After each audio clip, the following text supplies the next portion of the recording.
بسم الله الرحمن الرحيم. يا أيها المزمل قم الليل إلا قليلا نصفه أو انقص منه قليلا أو زد عليه ورتل القرآن ترتيلا إنا سنلقي عليك قولا ثقيلا إن ناشئة الليل هي أشد وطئا وأقوم قيلا إن لك في النهار سبحا طويلا واذكر اسم ربك وتبتل إليه تبتيلا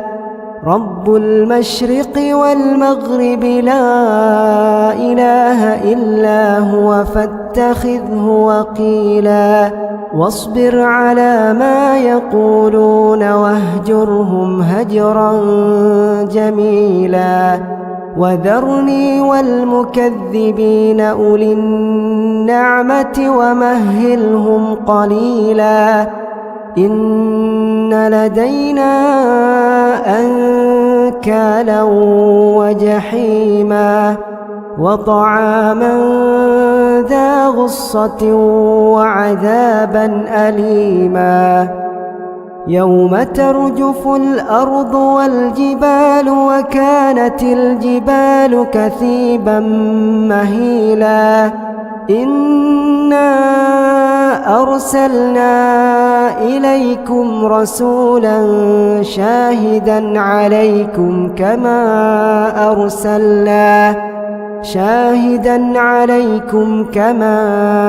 أرسلنا إلى فرعون رسولا فعصى فرعون الرسول فأخذناه أخذا وبيلا فكيف تتقون إن كفرتم يوما يجعل الولدان شيبا السماء منفطر به كان وعده مفعولا إن هذه تذكرة فمن شاء اتخذ إلى ربه سبيلا إن ربك يعلم أنك تقوم أدنى من ثلثي الليل ونصفه وثلثه وطائفة من الذين معك والله يقدر الليل والنهار علم أن لن تحصوه فتاب عليكم فاقرؤوا ما تيسر من القرآن علم أن سيكون منكم مرضى وآخرون يضربون في الأرض يبتغون من فضل الله وآخرون يقاتلون في سبيل الله فاقرؤوا ما تيسر منه وأقيموا الصلاة وآتوا الزكاة وأقرضوا الله قرضا حسنا